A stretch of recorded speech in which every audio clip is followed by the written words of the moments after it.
One night in August 2016, Kyoya was on a bus heading to his parents' house. Since he could not sleep, he pulled out his phone and started watching an official stream from Succeed Soft. During the stream, Succeed Soft announced the launch of a new game. Kyoya was surprised to learn that the scenario for the game was written by Koego Kyuichi, the theme song was performed by Nana, and the character designs were created by Akishi Mashino. The three of them were known as stars of the Platinum Generation. Kyoya was certain the production cost for the game must have been huge and the reaction from fans would be incredible. Kyoya had always loved games, anime, and light novels, and he had dreamed of working in that industry. In the past, he quit his office job and joined a Bisujo game development company, but the reality was far harsher than he had imagined. The games they made did not sell, and the company eventually shut down. By the next morning, the bus reached its destination. Kyoya got off and continued his trip on foot. At 28 years old, he was still single and broke. He had lost his job and could not pay his rent, so he used the little money he had left to buy a ticket to his parents' home. After arriving, he immediately lay down in his old room. At that time, he had no job and had tried many different roles, from directing to video editing, image editing, art assistance, sub-scenario writing, and even logo design, but none of them had led anywhere. While browsing through Aki's character designs on his phone, Kyoya admired how amazing they looked. Suddenly, he received a call from his younger sister, Miyoko. She said she had found something while going through his old belongings, an acceptance letter from an art school. She told him she would bring it over. The discovery brought back memories of the time when Kyoya had been unsure about which school to choose. He once had the chance to pick between an economics program at a regular school and a visual arts program at an art school. His admiration for creators had pushed him to take the art school entrance exam just for the experience, and he actually passed. However, he never enrolled because he lacked confidence in becoming a creator. Kyoya could not help but imagine what might have happened if he had chosen the art school back then. The Platinum Generation members were all around his age, so if he had attended that school, he might have become someone like them. He even wondered if it would ever be possible to return to that time. As Kyoya drifted to sleep, Miyoko's voice woke him up. She handed him the letter and left. At that moment, Kyoya realized he could never go back to the past. All he could do was start searching for a job again. One night in September 2016, Kyoya was walking through the city after receiving yet another rejection message from a company he had applied to. His situation felt painfully unlucky. While crossing a bridge, he noticed a girl standing alone. She looked lonely, and when she began taking off her shoes, Kyoya panicked. Thinking she might be in danger, he shouted and ran toward her, pulling her back to safety. Later that night, they talked at a cafe. The girl introduced herself as Eiko. Kyoya apologized repeatedly, explaining that he thought she might have been trying to harm herself. Eiko was surprised and asked if she had really looked like someone with that intention. Feeling awkward, Kyoya admitted that she simply seemed lonely. Eiko eventually shared that she was dealing with a serious problem at work. One of her staff members had suddenly left during a critical time. It turned out that Eiko worked at a game development company and was searching for someone who could handle direction, image, and video editing and had general knowledge of web development. Kyoya said he might be able to help with those tasks. After a brief conversation, Eiko asked him to come to her office the next day. The following morning, Kyoya went to the address Eiko had given him. He was stunned when he arrived and saw that it was the headquarters of Succeed Soft. He lightly slapped his own cheeks to motivate himself, realizing this could be the chance of a lifetime. He then walked toward the building of Development Group 2. Inside, Kyoya met Eiko again. She greeted him warmly and introduced herself formally as the leader of Succeed Soft's second development group. Kyoya greeted her politely and could not hide his amazement. Even though Eiko might be younger than him, she was already leading a team, a remarkable achievement compared to where he was in life. Eiko explained what his work would involve and led him to the materials room, a space used to store reference items for new projects. The room was messy because of a shortage of staff. She told Kyoya that his first assignment was to organize the entire room. Although it sounded like a tough task, Kyoya was grateful to have found a new job. He immediately started sorting through the folders on the computer, arranging them in a clear order. By the end of the day, he had accomplished a lot, organizing files with both numbers and letters for easy identification, creating digital backups, storing printed copies on shelves, labeling toys and figurines, and logging everything into the computer. When Eiko checked the room, she admitted that Kyoya's work had exceeded her expectations. One day in September 2016, one of Kyoya's co-workers asked him for help to speak with a writer over the phone, saying that Kyoya's gentle and thoughtful approach was exactly what they needed. His presence in the office was truly helpful to everyone around him. His work results were excellent and always met the targets, and he never hesitated to lend a hand to others. Eiko felt genuinely happy to see him there. That evening, Eiko invited Kyoya out for dinner. She admitted that she was glad because back then, she once mistook Kyoya for someone who was about to jump off a bridge. They both smiled as they recalled that moment. Eiko explained that during that time, she had been dealing with a lot of worries and had grown tired of everything. She shared how the social game developers considered her team a budget burden and even disrupted their progress. Kyoya was surprised that anyone would do such a thing, especially since the project that year was such a major one. According to Eiko, some people simply didn't want to celebrate, and to those who didn't care, an anniversary might have felt like a pointless event. Eiko wanted to make sure the project would run smoothly because it was a significant collaboration with the Platinum Generation. She admitted that Kyoya's arrival at Succeed Soft had been a huge help to her. Kyoya told her that the project was very special to him as well. When Eiko noticed the wallpaper on Kyoya's phone, she immediately understood how much he admired the art of Akishima Sino. Eiko expressed her hope that Kyoya could become a permanent employee. According to his contract, after 6 months of work, he would be eligible for a full-time position. She also believed that Kyoya must be eager to meet the members of the Platinum Generation someday. One day in November 2016, while Kyoya was working, he overheard his co-workers talking about a delayed script.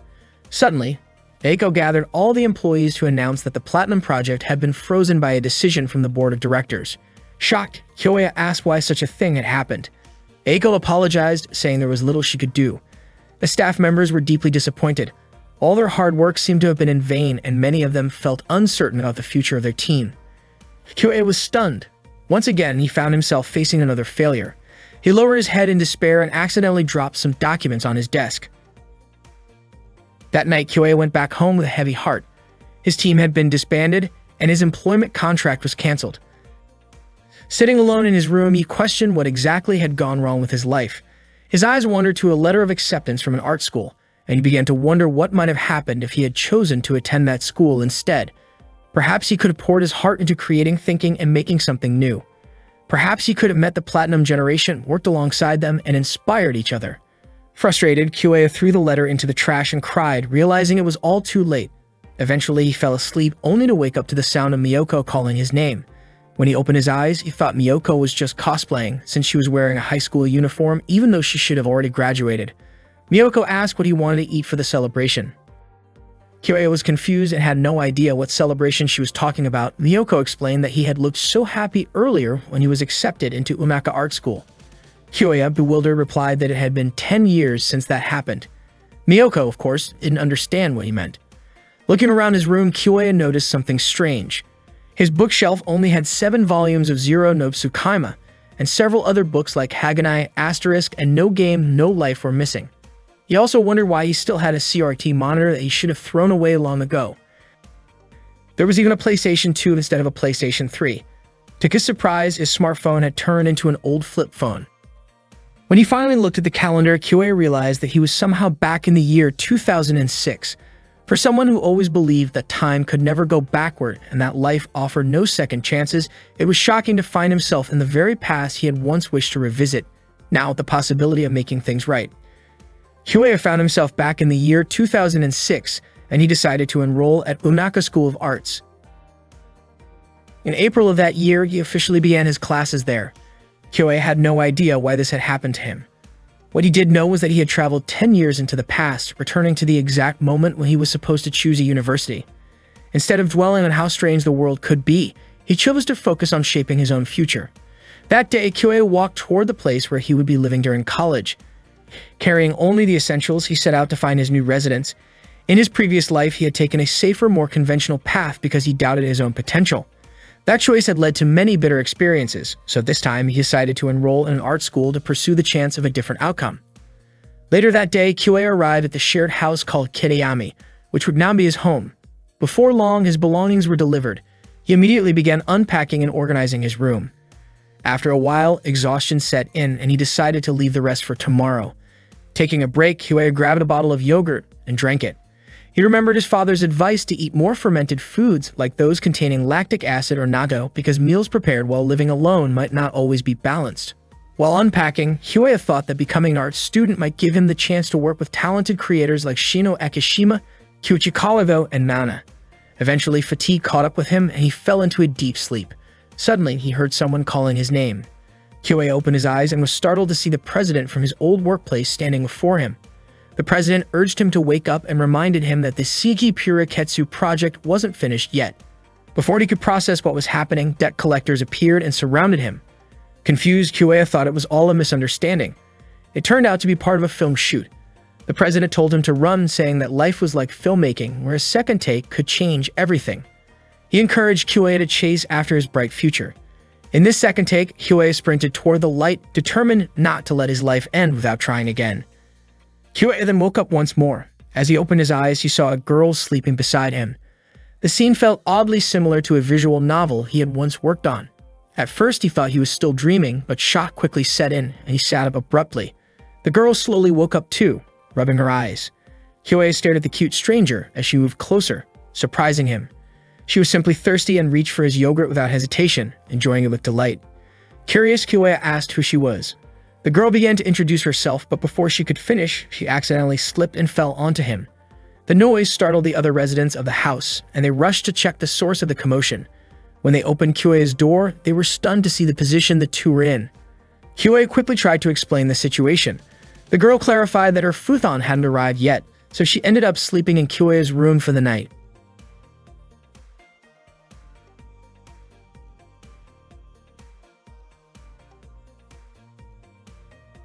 The four residents of the Kitayama house introduced themselves to each other in the living room.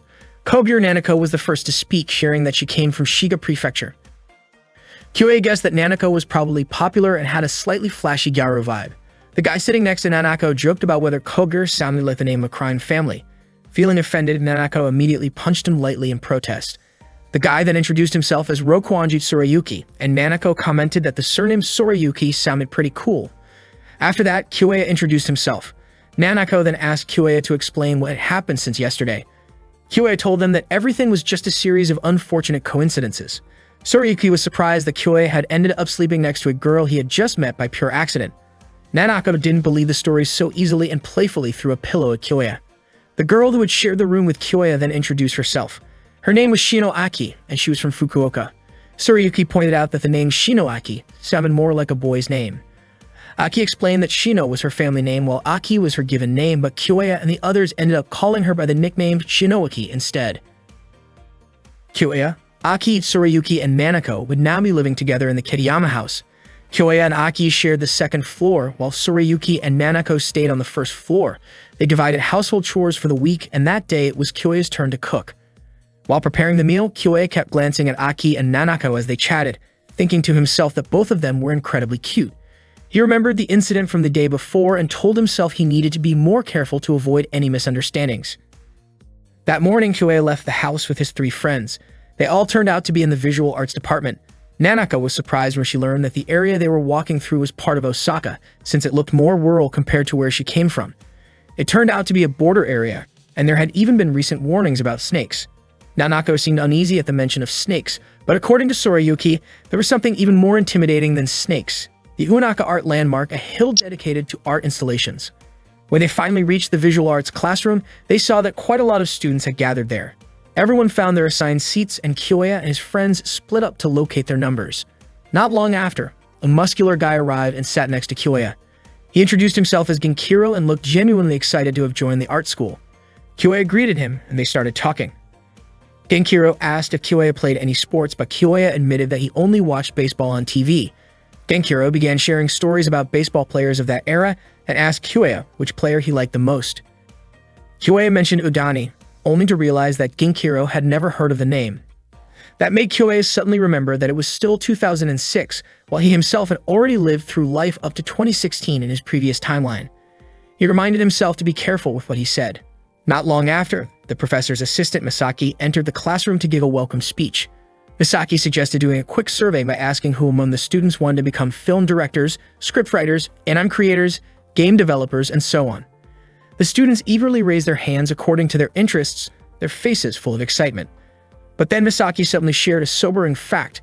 The Unaka Art School had 135 graduates from the visual arts department the previous year, and only 8 of them had actually found jobs.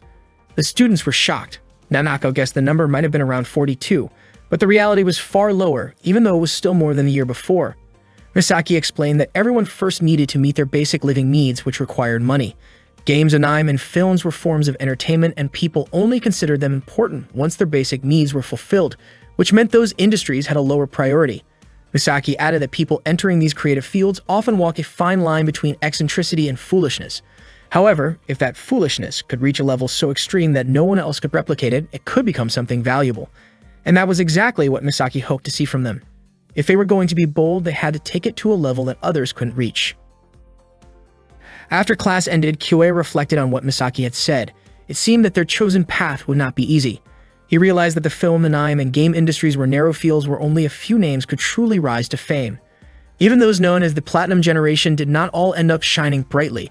Having already experienced the future once, Kyoei understood this reality well. There was no point in feeling discouraged so early, so he reassured himself to keep moving forward. As he was about to leave the classroom, Kyoei noticed a student ID card that had fallen out of a girl's bag. He picked it up and returned it to her, only to be stunned when he saw that it belonged to Eiko, the team leader from Succeed Soft. Without thinking, Kyoei accidentally called her leader. Eiko looked puzzled since she wasn't part of any club at school. Kyoei quickly apologized and handed her the card. After thanking him, Eiko left the room and Kyoei couldn't believe that they were actually enrolled in the same department. He began to wonder if the entire Platinum Generation might already be present in that very classroom. After that, the visual arts class began, but Kyoei and his friends didn't start making a film right away. They first spent time observing the senior students and learning everything they could about filmmaking. Once the observation session ended, Kyoei quickly headed to his next class. On the way, he happened to see Eiko managing a film production. Kyoei wasn't surprised at all to see her in the spotlight, and he silently admired her skills. Later, while attending a screenwriting theory class, Kyoei began to worry about whether he could ever reach the level of the so-called Platinum Generation. During a lecture, Soriyuki fell asleep, clearly exhausted from working late the night before. Kyoei tried to wake him, but it was obvious that Soriyuki was still tired. Meanwhile, Nanako and Aki looked relaxed, almost unmotivated, which oddly enough gave Kyoei a sense of relief. He thought that if everyone around him were as intense and driven as Eiko, he might feel overwhelmed in class. At that moment, the professor explained that there are 10 key elements to consider when writing a script. However, he only listed 8 of them and then asked the students to identify the remaining 2. Eriko eagerly raised her hand and answered that one of the missing elements was complication, which refers to unexpected developments in the story that often lead to setbacks for the protagonist. She explained that a perfect main character wouldn't be interesting without flaws, and by introducing complications, a story naturally creates more drama. The professor praised her response and asked her to provide the final element. Instead of answering again, Eiko playfully called on Soriyuki, who was still half asleep, to give the last one. The professor chuckled, calling Eiko both clever and a little mischievous. The professor then turned to Soriyuki, asking him to share his answer. Still waking up, Soriyuki received a quiet hint from Kyoei that the professor wanted the final element. After thinking for a moment, Soriyuki replied that it was the role of the antagonist. He explained that the enemy of the protagonist could be a person or an organization, and among the 10 elements, this one is especially important for maintaining tension until the story reaches its climax. The professor praised his answer and remarked that Soriyuki's insight was impressively complex. Soriyuki thanked him, while his classmates were surprised that he had come up with such a sharp response. Seeing this, Kyoei realized he couldn't afford to relax as much as he had previously thought. During the lunch break, Kyoei sat with Soriyuki, Nanako, and Aki in the cafeteria, chatting about the class. Everyone was impressed by Soriyuki's answer, but he humbly said that he had only repeated something he had read in a book. Nanako admitted she didn't expect the usually intimidating professor to praise him. Soriyuki joked that the professor was probably just being kind to the new students. He then invited Nanako to join him for the third period visual arts theory class, and the two of them left together. After they were gone, Aki commented that Soriyuki was amazing, while she herself didn't feel confident in any particular specialty, which made it harder for her to keep up. Kyoei admitted he felt the same way. He had once believed that the extra 10 years of life experience he carried with him would give him an advantage, especially since he had some exposure to the entertainment industry, but he was starting to realize that his basic knowledge was still lacking. His shallow experience alone wasn't enough to match real talent or deep understanding. While thinking about this, Kyoei suddenly noticed Aki looking at him. Surprised, he almost spilled his drink. Aki asked why he seemed so worried. Kyoei quickly said it was nothing serious, which made Aki feel relieved. Curious, Kyoei asked why Aki chose to attend an art school. He mentioned that he had seen her completely focused during a photography class and wondered if she might want to become a camera operator. Just then, Genkiro suddenly appeared and startled Kyoei. Surprised, Kyoei asked why Genkiro was wearing such an unusual outfit. Genkiro explained that it was the uniform of his club, an Ninjutsu study club. Apparently, only Umaka University in Japan had such a club. However, it seemed that Ginkiro's real reason for joining was because of a senior Komochi member he admired. Aki laughed, saying Ginkiro looked like he was having a great time in the club. Ginkiro encouraged both Kyoya and Aki to join as well, assuring them it was a lot of fun. After that, Kyoya and Aki headed straight to the club room, but when they arrived, it didn't see a single student there. A few moments later, two senior members called out to them from upstairs and invited Kyoya and Aki to join their club activity. Everyone was holding a welcome party for the new students of 2006, celebrating together with a cheerful toast. Kyoya looked a bit worried, wondering if it was really okay for them to join even though they hadn't decided to become members of the club. According to Aki, it was fine since the seniors hadn't asked them about that at all. They all enjoyed the late afternoon atmosphere, having fun together until the sun began to set. While Kyoya was about to start a conversation with Aki, Sayori unexpectedly fell asleep on his shoulder. Kyoya couldn't help but smile as he looked at her. Later that night, Kyoya carried Aki on his back as they walked home. Halfway through the walk, Aki woke up. She apologized for troubling him, but Kyoya assured her it was no problem. He understood that she was exhausted since they had been busy ever since the entrance ceremony. Aki commented that Kyoya was surprisingly dependable, even admitting that she was a little surprised they were actually the same age. To her, Kyoya seemed to care about everyone and remained calm for someone who was just 20, though at times he looked tired from thinking too much. Aki mentioned that during lunch earlier, Kyoya appeared very worried, but he still insisted that he wasn't seriously overthinking anything. Aki playfully pinched Kyoya's cheek and encouraged him to tell the truth so he could feel better. Kyoya finally admitted that when he saw Tsurayuki confidently answering questions in class, he felt like he couldn't do anything. It wasn't just Tsurayuki. Everyone around him seemed to have their own special strengths. His concern came from feeling as if he had no unique talent at all. Aki, however, didn't see it that way. She told him she actually thought he could do many things. Kyoya could cook for himself, do laundry, and take out the trash properly. He was even good at making plans and sticking to them. Aki confessed that she couldn't do any of those things and felt envious of people who could. She believes Tsurayuki probably felt the same way too, and she was sure there were things about Kyoya that others would envy. According to Aki, people who feel like they can't do anything often work hard to find something they can do. She was certain that the people Kyoya thought were amazing probably had their own worries as well. Aki gently patted Kyoya's head, and he thanked her for listening to his thoughts. Aki then admitted that she also needed to keep working hard. Hearing this made Kyoya think more seriously about what he himself could accomplish. When they finally arrived home, they noticed that Nanako and Tsurayuki weren't there, most likely because they were still working. Aki headed straight to her room to sleep, while Kyoya, feeling very tired, wanted to go to bed as well. He suddenly remembered that he forgot to return Aki's bag, so he went to her room to give it back. When he entered, he was surprised to see Aki working on a character design sketch. That was when Kyoya realized that Aki was actually Akishima Shino, someone who would later become part of the future Platinum generation. He recalled Aki's earlier words about how people who feel like they can't do anything will try hard to find what they can do, and he understood that this was exactly what Aki was doing. At that moment, Kyoya thought deeply about how he needed to discover something he truly wanted to do and something he could pursue with his own effort.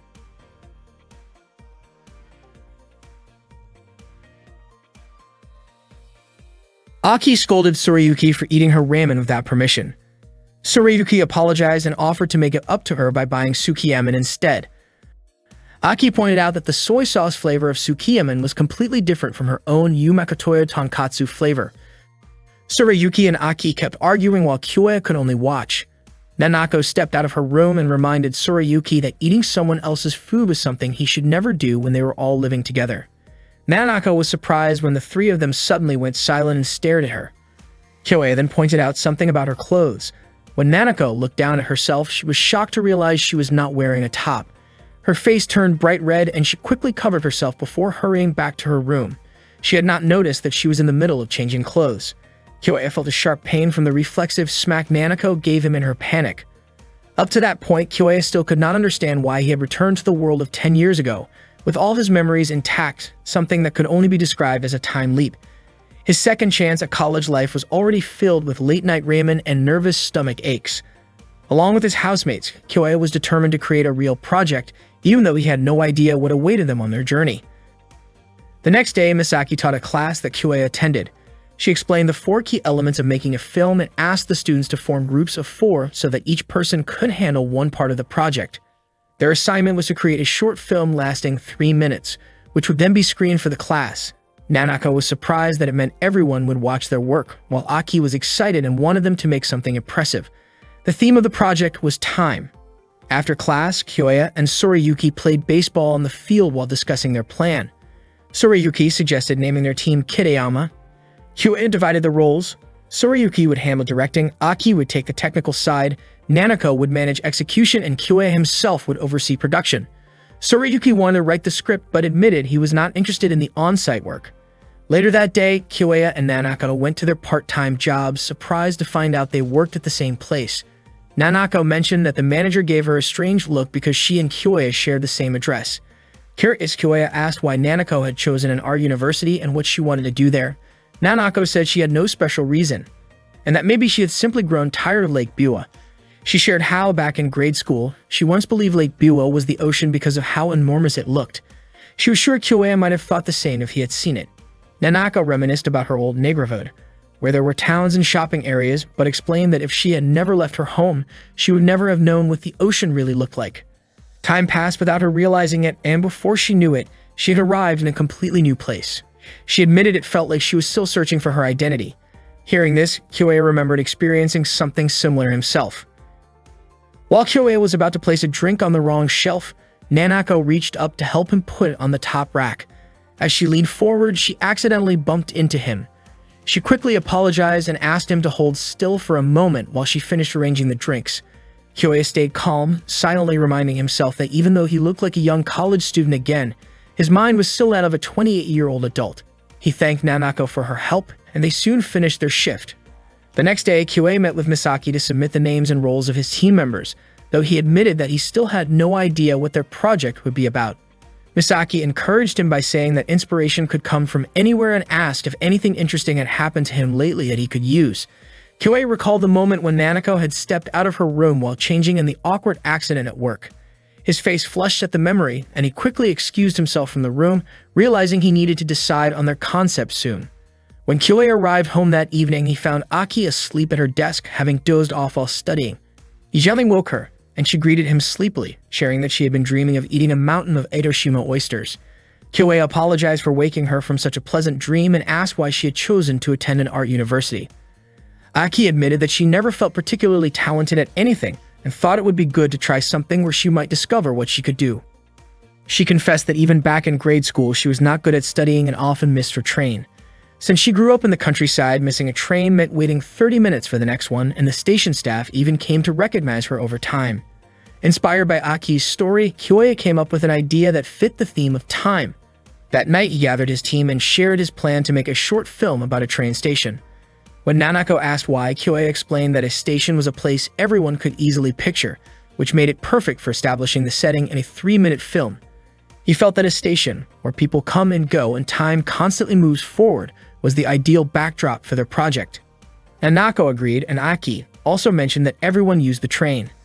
Kyoya explained that since the station had been in the same place for a long time, it would be easy to show the passage of time there.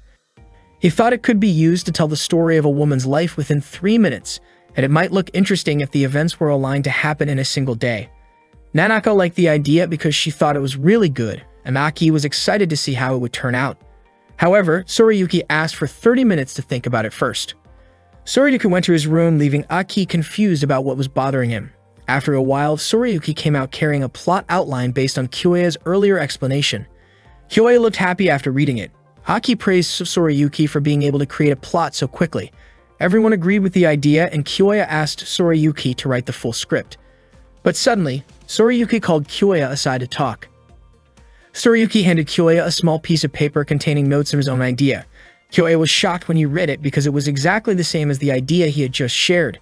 Kyoya insisted that he had never seen those notes before. Sorayuki explained that he had locked the notes in a box, so there was no way Kyoya could have read them. He wondered if Kyoya had somehow read his mind, which made him feel like his idea had been stolen. That was why he had rushed to write the plot. Sorayuki admitted that it was scary how similar their thoughts were. Kyoya then realized how the idea had come to him. It turned out it was inspired by short stories he had read in the future, stories about a woman's life portrayed with a train station as the setting. His memory of those stories had sparked the same impression, and in a way, it was as if he had borrowed Sorayuki's idea from the future. Sorayuki asked if it was just a coincidence or something more, but Kyoya could only stay silent. Sorayuki smiled and said it was impossible anyway, then apologized, thinking it must have been pure coincidence. Sorayuki was pleased because the station setting worked well for character behavior and events, something anyone studying scriptwriting would naturally notice. Yet it seemed no one at the university had realized it, so he had planned to create a simple project and focus on his own studies. However, working with Kyoya made it possible to create something much better. Kyoya felt excited at the thought of surprising their professors with the project they were about to make. The next day, Kyoya and his friends began working on the project. Sorayuki was in charge of the script, Aki handled the design, and Nanako provided the voice acting. They kept discussing the project everywhere they went. One day at a cafe, Kyoya asked Sorayuki to shorten the script because if they followed the current version, the film would exceed the 3-minute limit. He requested a rewrite, but Sorayuki hesitated. He explained that the script was already the result of careful thought and represented his best version, so it wouldn't be easy to shorten it. Instead, Sorayuki suggested that Aki adjust the storyboard to fit the limited time, and Aki agreed to try. He also asked Nanako to speed up her lines to help reduce the runtime, but Nanako was unsure if she could do that without testing it first. Sorayuki said they wouldn't know unless they tried. Kyoya began to worry because their project had a strict time limit. No matter how good the film turned out, if it went over the limit, they would fail. He wondered if this reason was enough to convince Sorayuki. Finally, Kyoya explained that if their project didn't follow the rules, they wouldn't receive a grade. Disappointed, Sorayuki reluctantly agreed to shorten the script. Before leaving, he asked if this was Kyoya's way of keeping their promise to create something truly great. Kyoya felt terrible after hearing that. Later, Kyoya walked around the school with Aki and Nanako. Nanako commented that Sorayuki was extremely perfectionistic and Aki told Kyoya not to worry too much about it. Suddenly, Nanako accidentally stepped on someone. It turned out to be one of their seniors, who asked them to escort him to the club room because he couldn't move due to hunger. When they arrived at the room, the door was suddenly closed by someone and a few people jumped out to surprise them. The seniors were overjoyed because their club president had successfully brought in new students, which meant they could avoid budget cuts for the 3rd year in a row. They apologized for tricking Kyoya and the others and begged Kyoya to join their club. Kyoya said he didn't have time to participate, but Aki showed interest and Nanako agreed to try if it was only a trial period. Kyoya was shocked by their responses. Hearing this, the seniors cheered in excitement. The club president then introduced himself as Takashi, a 5th-year student majoring in photography. He handed Kyoya a brochure about the club. After returning home, Kyoya still didn't have the courage to face Sorayuki in his room. Instead, he went to the station to observe the location for the film he planned to create. There, he unexpectedly met Eiko. Eiko was surprised to find out that Kyoya's team was also planning to shoot a film at the station, just like her team. She was confident that her team wouldn't lose to Kyoya's, even though she didn't know what kind of film he was making. Eiko openly admitted that her team aimed to achieve the highest score. Not wanting to be underestimated, Eiko asked about his film's concept, the key elements, and how his team planned to use their 3-minute time limit. Since Kyoya was part of the production team, she felt he should be able to explain those details. Eiko reminded him not to take filmmaking lightly. After that conversation, Kyoya went to meet Misaki to submit the application form for his team's film project. Misaki immediately stamped the form and mentioned that she understood the kind of worries the production side usually faced. She had even heard about the arguments within Kyoya's team. Misaki then showed him a script from a previous project that had gained a lot of attention and even seemed like it could win awards. However, despite the initial excitement, the film's reputation ended up being poor. The director and cast apparently acted without proper coordination. The runtime was too long and the pacing was ruined, wasting the strength of the story. Misaki explained that a script is not a finished product, and when a project is still at the script stage, it doesn't mean it's doomed to fail. The real danger comes when the production side gives up. That's when a project truly collapses. Just like Eiko had said earlier, Kyoya needed to take the process of filmmaking seriously. Misaki also reminded him that everyone involved in creating a film is a creator, so there's no hierarchy of importance. Kyoya thanked Misaki and headed home.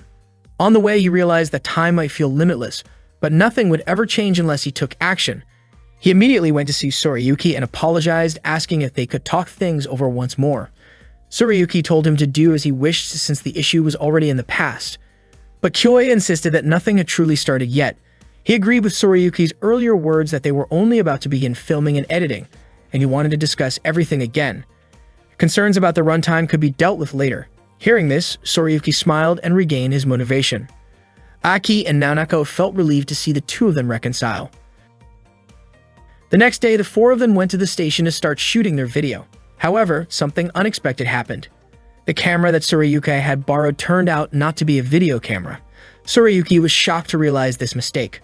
Someone suggested finding another camera, but Kyoya rejected the idea because it would take too much time. Tsurayuki felt guilty, and Aki pointed out that there seemed to be no other option. Hearing that phrase, Kyoya was struck by how often he had said something similar in the past. Words he had regretted for the last 10 years of his life. But now he had a second chance. He realized he had a choice. Either keep making excuses and achieve nothing, or keep moving forward for the next 10 years. Kyoya declared that they were not out of options.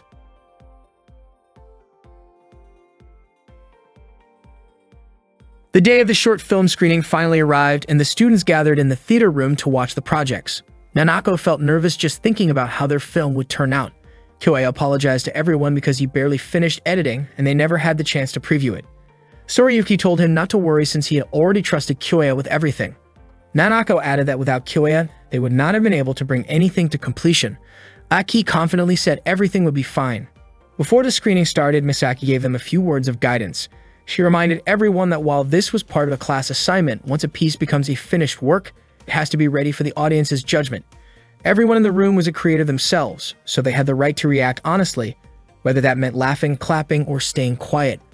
Misaki encouraged them to respond truthfully as students of visual arts. Kyoya thought to himself that in other words, if the film wasn't engaging, the theater would stay silent, and that would be the end of it. Suddenly, Eiko spoke up and said her team would not lose to Kyoya's. The screenings began soon after. Eiko's team's film played first and received a round of enthusiastic applause. Kyoya openly admitted how impressive Eiko's work was. Tsurayuki was surprised that a silent film could move the audience so deeply. Nanako hadn't expected that even without dialogue or sound, the protagonist's message could still be delivered so clearly. Aki commented on how visually beautiful the film looked. Kyoya acknowledged that in terms of polish and overall quality, Eiko's team was on a completely different level. Next, it was time for the Kitayama team's film. Aki worried that their film might be compared to Eiko's because both were set in train station. Kyoya silently hoped their project would receive a good reaction from the audience.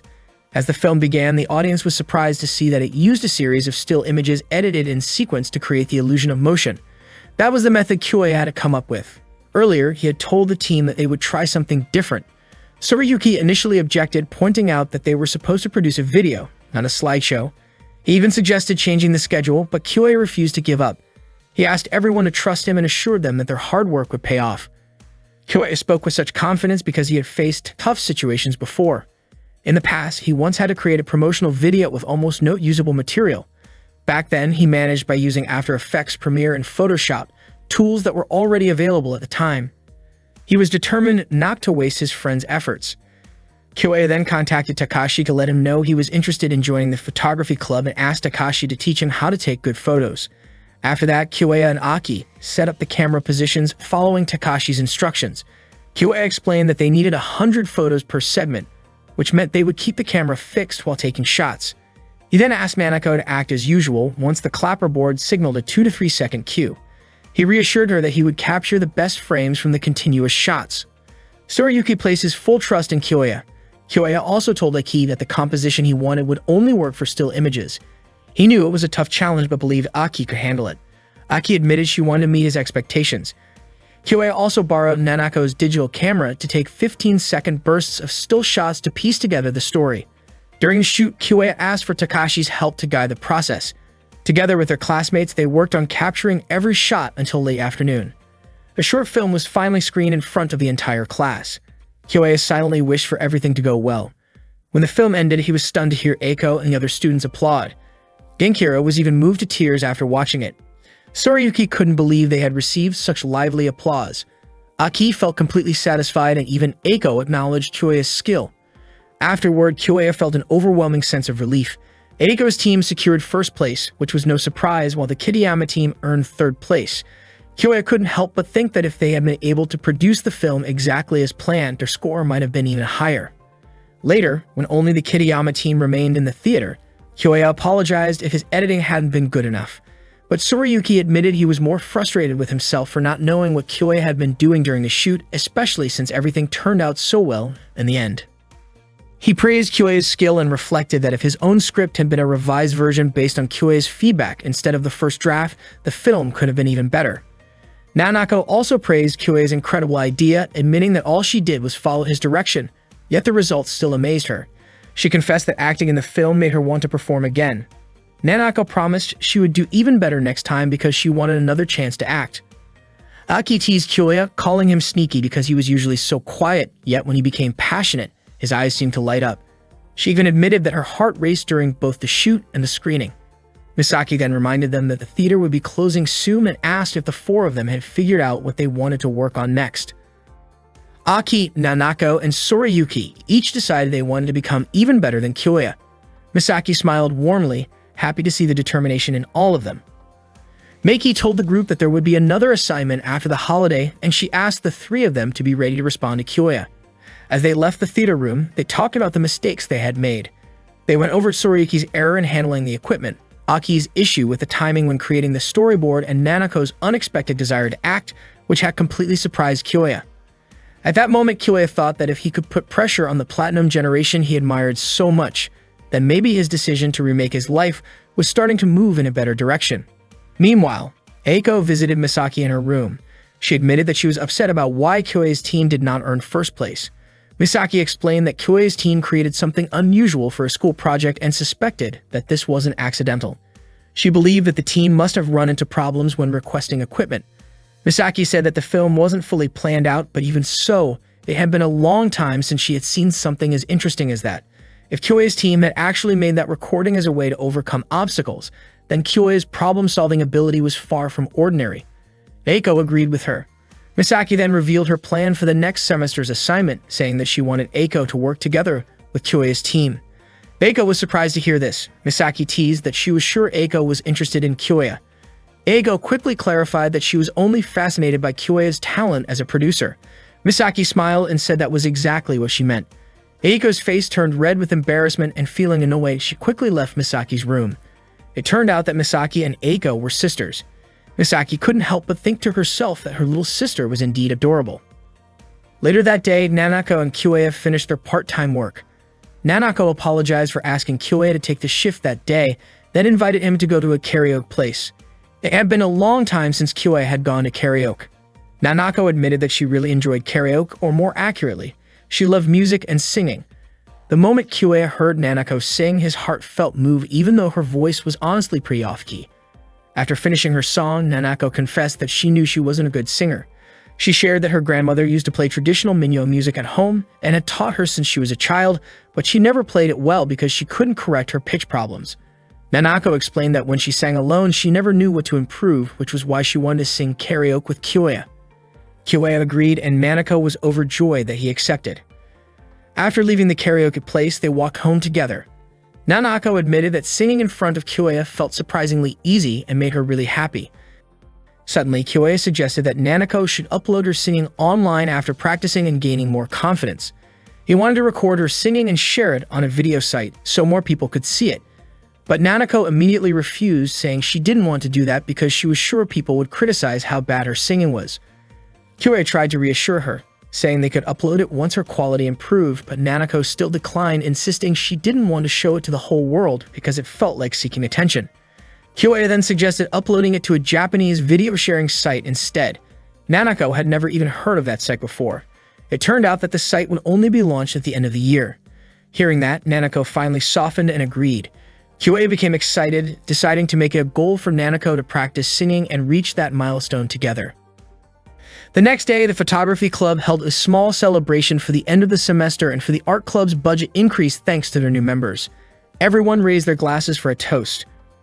Takashi suggested that they all introduce themselves again. He was happy because, thanks to Kyue and the others, the photography club was able to survive. After Takashi finished his introduction, it was Yurika's turn. She was a third-year student majoring in industrial arts and proudly showed some of her sculptures and handmade crafts. Next came Mikio, who introduced himself with a beautiful singing performance. Nanako was amazed by his voice. Mikio, a second-year music student, clearly had many talents, which Yurika also pointed out. After that, Masaru stepped forward with a dramatic pose and performed a dance routine. He was a third-year student in the theater arts program and presented a lively bacchanale-style dance while playfully sipping on a drink. At one point, he suddenly sprayed the soda he was drinking into the air, which made everyone laugh. Takashi jokingly called it the Vesuvius eruption. Once the club gathering ended, Kyoya and Aki decided to head home together, while Nanako left for her part-time job. As Kyoya and Aki walked side by side, Aki looked genuinely happy. She shared how much she enjoyed spending time with Takashi and the others. Kyoya agreed, saying that the group might seem eccentric, but they were also incredibly talented. Out of nowhere, Aki brought up something more personal. She admitted that she knew Kyoya had once seen her drawing in her room. She explained that she usually kept that a secret, but that day she had forgotten to lock her door. Kyoya immediately apologized, saying he shouldn't have looked, but Aki reassured him that it was fine. She then confessed that she often felt like she couldn't do anything as well as the others. She struggled with everyday tasks, wasn't great at schoolwork, and wasn't athletic either. The only thing she truly loved was drawing. Unfortunately, it never seemed to lead anywhere. Aki shared that even though she had won some awards, she believed that wasn't enough to make a living. That was why she decided to study visual arts, hoping it might help her find work in television someday. She admitted that she had always been too nervous to join the art club. Drawing was something she loved, but she couldn't fully enjoy it because of her lack of confidence, so she kept it hidden. Aki revealed that she secretly wished her eyes could shine with the same determination she saw in Kyoya's, but she felt like that would never happen. Because of that, she was starting to think it might be easier to give up on drawing altogether. Kyoya immediately protested, his voice firm and filled with emotion. He begged her not to quit, saying he didn't want her to stop drawing under any circumstances. Aki was surprised by how strongly he reacted. Kyoya then shared something heartfelt. In the life he lived before he came back to this timeline, he had always used Aki's artwork as the wallpaper on his phone because her drawings were a constant source of comfort for him. He told her how much he genuinely loved her art. Hearing those words moved Aki deeply. She remembered the time on set when Kyoya told her that only she could create a certain piece of work, which was why he asked her to do it. Overwhelmed with happiness, Aki wrapped her arms around him in a warm hug. Her heart was racing as she confessed how much his words meant to her. She never imagined someone would see her that way. Aki then said she had already made up her mind. Her goal from that day forward was to keep learning and to draw a world that she wanted Kyoya to see.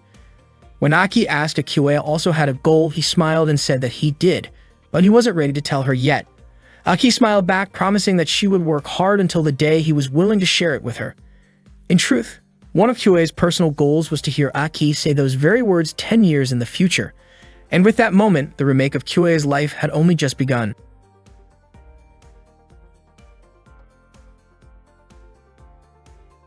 Entering the second semester, the visual arts students received another project. Kyoya's team had already started working on theirs. The script, storyboard, and location scouting were all progressing smoothly. That day, the team planned to begin filming. Their chosen location was the beach, but a heated discussion broke out between Eiko and Sorayuki. Kyoya and Genkiro could only stand by and watch the two of them argue. Kyoya grew restless because the recording had a strict time limit. He went over to wake Aki, who had fallen asleep. As soon as she heard Kyoya calling her, Aki opened her eyes and stretched her arms. Kyoya quickly turned his gaze away, his face turning red as he tried to stay focused and asked her to get ready. His cheeks flushed again when he glanced at Nanako, who looked striking in her swimsuit. Kyoya asked if Nanako had memorized her lines, and she confidently replied that she had, saying she really wanted to become an actress. Surprised by Kyoya's nervous behavior, Nanako tilted her head in curiosity, while Kyoya hurried off to check on Sorayuki and Eiko. He asked if their argument was finally over, only to learn that they were still debating how to cut a particular line of dialogue. Kyoya stepped in to mediate and urged them to start filming right away.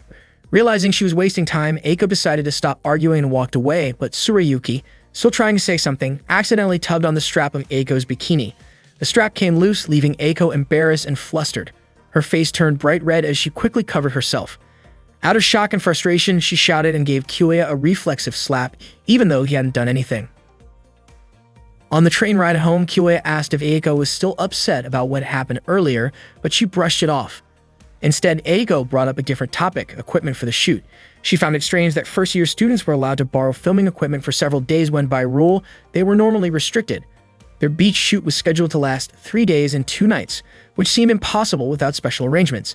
Eiko suspected that Kyoya had done something to make it happen, and he admitted that he had. That night, Kyoya and Eiko helped some seniors with their own filming project. Their task was to make sure no strangers walked into the shoot. When a passerby appeared, Eiko quickly called the senior in charge, got permission, and then let the person through. Kyoya praised how smoothly she handled the situation. It turned out Kyoya had volunteered to assist the seniors so that he could use the equipment when it wasn't in use. Since third-year students were allowed to borrow the gear for up to a week, his plan gave their team more access than usual. Still, Kyoya knew this technically went against the rules. Eiko worried about what would happen if the professor found out. Suddenly, a small girl appeared and said that the professor would be furious if he discovered what they were doing. Startled, Kyoya and Eiko asked where she had come from. To their surprise, the girl turned out to be a senior student. Her name was Keiko, and she teasingly accused them of making a secret deal. Kyoya asked her to keep it quiet, and Keiko agreed, but only if Kyoya promised to return the favor someday. With that, she walked away, leaving them both uneasy. The next day, the class held a screening of the student films. The movie from the Kiriyama Plus team received an enthusiastic response from their classmates. Aki praised Nanako for working so hard on her performance. Kyoya commented that their film turned out great, but Eiko said she felt something about it was strange. She explained that even though it was well made, it still gave off the feeling of being carefully constructed rather than naturally compelling. Kyoya disagreed, saying the film was well executed and clearly well received. They then watched the final film of the day, and Kyoya was stunned by the incredible acting on display. Other students immediately began comparing it to the previous film, some saying the actress in the earlier one looked less impressive by comparison. Kyoya worried about how Nanako might feel hearing those remarks. After the screenings ended, Misaki announced that the highest score went to the Kiriyama Plus team and congratulated them. Many classmates were surprised, wondering why their film won when the acting in the last film seemed far superior. After class, Nanako approached Misaki and asked about the ranking. She was puzzled because the last film's acting was undeniably powerful and seemed to outshine the rest. Misaki explained that filmmaking is the art of coordination. Even if one performer delivers an outstanding performance, it doesn't automatically improve other aspects of the project. She went on to say that the true strength of a film comes from a combination of factors: technical acting skills, experience, visual presentation, sound quality, and many other elements. But beyond all of that, there was one simple reason the winning film had such a strong impact. It was made with genuine seriousness and teamwork. Hearing this, Nanako began to understand the deeper meaning behind their work. After class, Kyoya and his friends went to a karaoke place to celebrate the success of their film. Kyoya thanked everyone and invited them to make a toast. The beach scenes during filming had been hot and exhausting, but everyone felt satisfied because the final result turned out great. With confidence, Sorayuki said that the scene worked well thanks to the strength of the script, but Nanako teased him, pointing out that many of his lines had actually been cut. Aki and Nanako laughed at his reaction. Kyoya felt relieved to see Nanako looking so cheerful, but Eiko quietly told Kyoya that Nanako was only pretending to be happy and seemed to be avoiding something. Kyoya replied that maybe they should give her time because she would eventually come around when she was ready. Genkiro then asked Nanako to sing a song, but she refused. Genkiro kept encouraging her, and Nanako turned to Kyoya for his opinion. Kyoya suggested that she go along with it since everyone would love to hear her voice anyway. Nanako finally took the microphone from Genkiro and began to sing. When she finished, everyone was completely stunned. Blushing, Nanako apologized if her singing wasn't good, but instead of criticizing her, the group applauded enthusiastically. Aki said Nanako's voice was impressively high, and even Genkiro admitted that her singing was better than his. Sorayuki confidently added that Nanako's skill must have come from singing Minyu songs since she was a child. Nanako smiled shyly at the compliment. After that, Eiko took the microphone from Nanako and commented that Nanako never seemed to seriously want to become an actress, but rather she truly wanted to sing. Nanako was surprised and asked why Eiko would say something like that. Eiko explained that while Nanako's short acting performance in the film had been decent, it lacked real intention and depth. She had only just realized that Nanako's acting in the movie had felt a bit artificial. According to Eiko, Nanako's singing was so good that it was obvious she had been practicing since she was young. Eiko wondered why Nanako didn't follow her true passion for music and instead chose acting. Eiko believed it was because Nanako was afraid of taking something she loved too seriously, only to fail. Acting, on the other hand, gave her easy praise and allowed her to hide behind a safer choice. That, Eiko said, was Nanako's real struggle. Nanako, feeling cornered, told Eiko to stop talking. She admitted that she had loved singing and had been surrounded by music since she was a child, but she had always struggled with pitch. If she had been capable of it, she would have pursued singing long ago. Eiko then asked why Nanako chose the visual arts department instead of the music department if singing was what she truly loved, questioning why she ran away at such an important turning point. Kyoya explained that Nanako had been practicing several times because she often came to karaoke with him, but Eiko questioned whether Nanako had actually received proper training. To Eiko, those casual sessions couldn't really be called practice, more like pretending to try. Eiko urged Nanako to face her true passion if she really wanted to pursue it seriously, saying she should use her talent as her real strength instead of settling for acting just to get a bit of praise. Frustrated, Nanako looked as if she might slap Eiko, but Kyoya quickly stepped in to stop her. Eiko calmly said that Nanako was free to hit her if she wanted because she knew her words were harsh enough to deserve an angry reaction. Nanako, still upset, stormed out of the karaoke room, and Eiko soon followed, saying that if Nanako wished, she would leave the team. The next day in class, Nanako looked gloomy. After the lesson ended, Kyoei tried to talk to her, but she turned him down. Later, Kyoei discussed the situation with Soriyuki and Aki. Soriyuki admitted he didn't expect Eiko to be so blunt, but Aki revealed that she also hoped Nanako would choose singing because it was what Nanako truly cared about. That was why Eiko's words had hit her so hard. Soriyuki said Nanako would eventually have to face the truth herself rather than regret it later. She needed to make a decision, give it a try, and if it didn't work out, it would be better to stop than to keep running away. After sharing his thoughts, Soriyuki left for work, clearly exhausted from back-to-back shifts.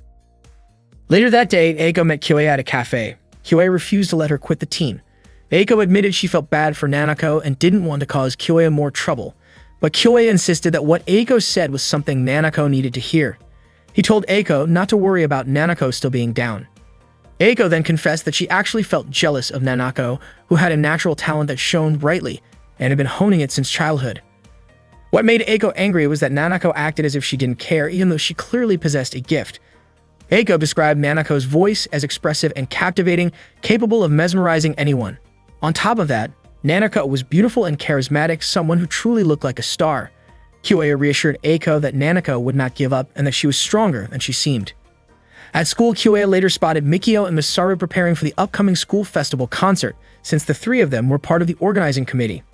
Curious, Kyoei asked Takashi about the event. Takashi happily explained that ever since the school was founded 40 years ago, all students had taken part in a huge 3-day annual celebration that attracted tens of thousands of visitors. Naturally, the art club also participated. Takashi was surprised that Kyoei didn't know about such an important tradition. While Takashi spoke with a bit of pride, Kyoei playfully gave him a light tap in response to his smugness. Yurika then revealed that their club usually borrowed a classroom to host an art exhibition, but this year, Takashi had secretly submitted a wild idea for the festival. It turned out that he proposed a maid cafe because he had always dreamed of seeing cute girls wearing maid outfits, taking pictures, and chatting with guests. Yurika immediately pulled Takashi back, telling him not to join the conversation. She said that they could not change the proposal and admitted that she had no idea how to recruit anyone. Takashi excitedly mentioned that he really wanted to meet a girl with pink hair, but Yurika quickly stepped on his head to stop him. This made Kyoei remember Keiko, so he asked Yurika about the girl with pink hair. Yurika said she had seen her before and that her name was Keiko. Just then, Keiko suddenly appeared right beside Kyoei. Takashi was thrilled and asked Kyoei who she was. Keiko explained that it had been a while since she last visited the art club room and asked if Hiro still came around. Yurika replied that Hiro had graduated 3 years ago. Yurika then asked Keiko why she had come to the club room. Keiko said that she wanted Kyoei to help her create a game and handed him her business card. Takashi pointed out that Hallucigenius Soft was a famous group. Keiko said she wanted Kyoei to guide her team, explaining that she had heard Kyoei was skilled in production. Kyoei also dreamed of making a game, but at that moment he could not accept the offer. Keiko understood his reason and told him to contact her if he ever changed his mind. She said she would keep her promise until then. Before leaving, Keiko gave him a game created by Hallucigenius Soft. When Kyoei tried the game at home, he was surprised that its quality matched that of commercial releases. The experience reminded him of the time he had worked at a game development company, and a sudden idea came to mind. He immediately went to Nanako's room and called out to her, but Nanako refused to see him. Kyoei kept asking while Nanako felt broken inside and did not want to talk to anyone. Kyoei told her that he had found something very important to him, and he would not give up until he shared it. He played a song that featured Nanako's own singing, with only a slight adjustment to the pitch. Kyoei explained that Nanako's voice had incredible potential. Moved by his words, Nanako opened her door and began to cry. She thanked Kyoei, admitting that she had never liked her own singing because her pitch was always off and it never sounded the way she wanted. That was why she had thought about using her voice for acting instead, but she now realized that it was not the right path. She finally understood what Eiko and Misaki had told her. Nanako admitted that she could not surpass someone who was serious about singing, and she realized that her acting could not truly touch people's hearts. Nanako then said that she wanted to learn and practice singing seriously, with the goal of performing many songs that could move others. Kyoei assured her that she could definitely achieve that. He held Nanako's hand and shared his idea. Nanako's face turned red as she said that she trusted Kyoei and asked him to help her with her singing. Kyoei told her that she was the one who needed to put in the effort and promised to do everything he could to support her. Nanako smiled and promised that she would definitely take action and do her best.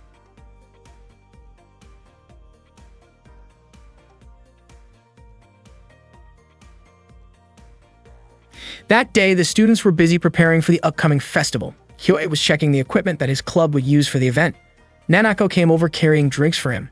The festival was only 3 days away. Since that time, Nanako had been practicing her singing more diligently. She started learning basic notes and vocal techniques with the help of Mikio, while also working on building her stamina for singing.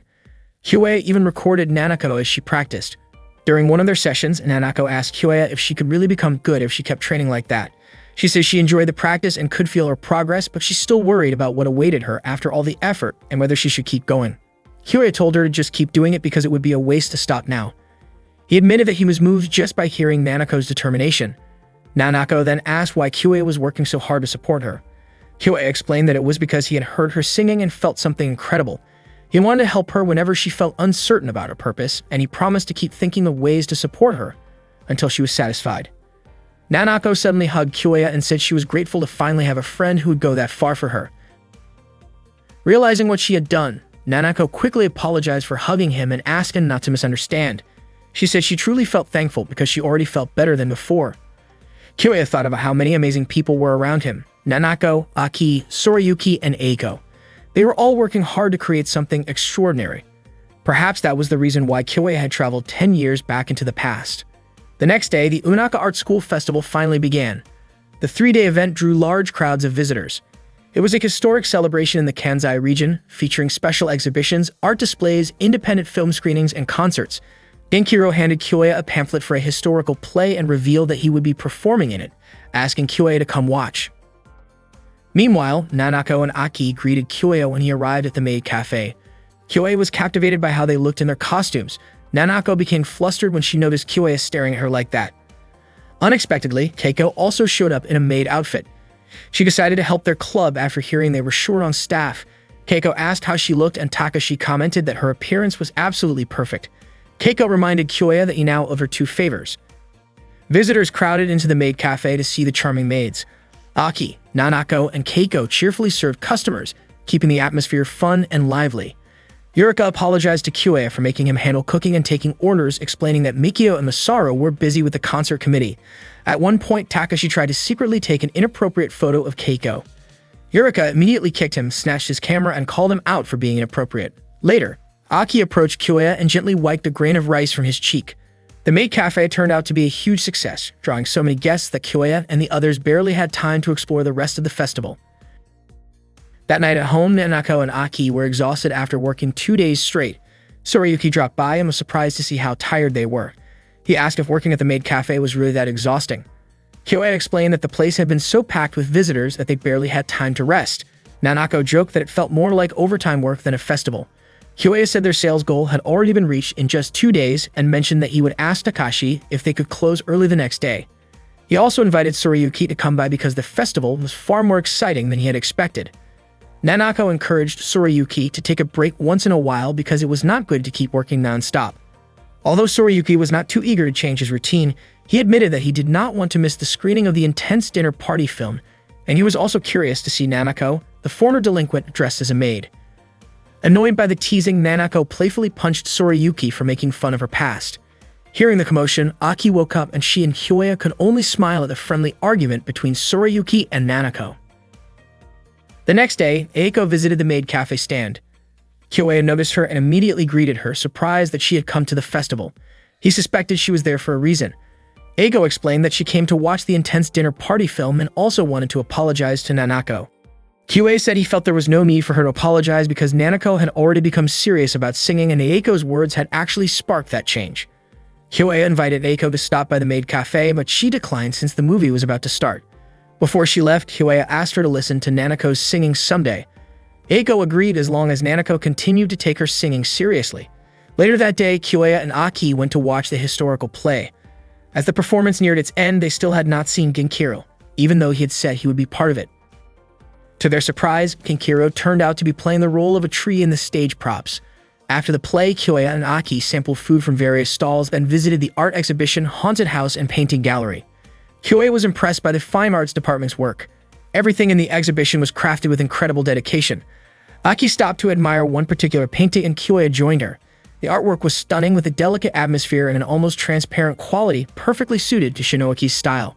Curious about the artist, Kyoe discovered that the painter was Yamashina Kazu. He wondered where he had heard that name before. Suddenly, Kyoya felt dizzy and collapsed, leaving Aki shocked as she tried to wake him up. Meanwhile, Nanako was enjoying a concert at the maid cafe. Not long after, Sorayuki arrived and asked if the cafe had already closed. Unfortunately, he missed the chance to see all the cute maid performances, but he admitted that he was satisfied just seeing Nanako. At the same time, Kyoya slowly opened his eyes and saw Aki's face right in front of him. Aki noticed that Kyoya must have been exhausted from working non-stop. Kyoya was surprised to find himself resting on Aki's lap. He tried to get up, but Aki gently asked him to stay and rest a little longer. She softly ran her hand through his hair, saying that he was mature and capable of so many things. Aki confessed that she loved the words he had once told her, when he said he admired her art and asked her not to stop creating. Their faces moved closer, almost close enough for a kiss, but the sudden ringing of Kyoya's phone broke the moment. It turned out the senior members were calling him to discuss an urgent problem. Kyoya and Aki quickly went to meet them. The issue was that the closing guest performer had canceled. Misaru explained that the concert committee had planned for Mori Shogo to be the special guest. Mori Shogo was a big-name artist who normally would never agree to a simple school festival. Misaru revealed that he had managed to contact Mori Shogo before his break and received a positive response. However, they suddenly got word that Mori Shogo could no longer come because the festival coincided with a televised music event. Since the guest appearance hadn't been officially announced, Mori Shogo asked them to find a replacement instead. Naturally, the concert committee was disappointed. Keniko suggested that they should simply invite someone else, but Misaru questioned who could possibly fill such a role. Keiko pointed out that in an art school, there must be plenty of talented people willing to sing. Kyoya then proposed that Nanako should perform. Everyone was stunned by the suggestion. At that moment, the band Prince of Persia finished their performance. The concert host announced a 15-minute break before the arrival of the secret guest, which made the audience even more excited. Nanako nervously asked if Kyoya was joking, but he assured her he was completely serious. After all, she was the only one among them who could sing. Misaru didn't immediately agree. Mikio added that even though Nanako's voice had a slightly rough quality, it carried a strength that could truly move people's hearts. Misaru warned that if something went wrong, the entire event could fall apart, so Nanako needed to be fully prepared if she chose to take the stage. He then left the top with a backup band. Nanako began to feel overwhelmed, convinced that it was impossible. She thought she could never suddenly perform in front of everyone, especially as a replacement for a professional. Kyoya tried to calm her down, but Nanako shook her head, frightened that people might say she was terrible and laugh at her. Terrified, she ran off and Kyoya immediately chased after her, promising the others that he would bring her back. He asked the team to stall for as much time as possible. As he ran after her, Kyoya reflected on his extra 10 years of life experience. He knew that things often felt impossible at first, and that letting regret take over only left a bitter taste. He didn't want Nanako to go through that same pain. He eventually found her standing silently by the lake. Meanwhile, the concert host was shocked when Mikio informed him that the secret guest had officially canceled. Sorayuki, however, felt certain that Nanako would not run away from the pressure and would eventually perform. To buy more time, Sorayuki decided to entertain the crowd by performing as a clown. By the lakeside, Nanako admitted that this was a huge opportunity, but she was terrified of facing it because failing was also a real possibility. Kyoya reassured her that she wouldn't fail. Nanako was puzzled by how he could be so confident in her. She explained that even though she had practiced a lot, she had never sung in front of hundreds of people before. The thought of being judged by so many made her feel paralyzed with fear. She confessed that she was scared she might completely break down. Kyoya promised to think of something to help her. He opened his laptop and showed her a recording of one of her songs. Back at the stage, Sorayuki and Aki were entertaining the audience with magic tricks. Eventually, Sorayuki began running out of ideas and wondered how much longer they could keep stalling. Finally, Kyoya and Nanako returned. The host quickly announced that the long-awaited secret guest would appear soon, and the audience cheered with excitement. Nanako prepared herself backstage. This time, she felt more determined and believed she would earn applause 100 times louder than what Sorayuki had received earlier. Aki cheered her on while Nanako asked Kyoya to watch her performance from the audience. Nanako quickly stepped onto the stage as the crowd cheered with excitement, eager to see the mysterious guest. But when they saw that the person who appeared was dressed as a maid, everyone was surprised and guessed it might be part of the theme. Nanako admitted that she was not supposed to sing there, but so many unexpected things had happened, and she would be foolish to turn down this opportunity. Filled with determination, Nanako encouraged the audience to help make the school festival's finale even more lively. As she began to sing, the reaction from the crowd was far beyond anyone's expectations. The audience clearly enjoyed her performance, cheering and clapping along to her voice. Kyoya and the others were also having a great time. At that moment, Nanako realized that what Kyoya had told her was true. There was no reason to be afraid because she had already worked so hard to reach this point.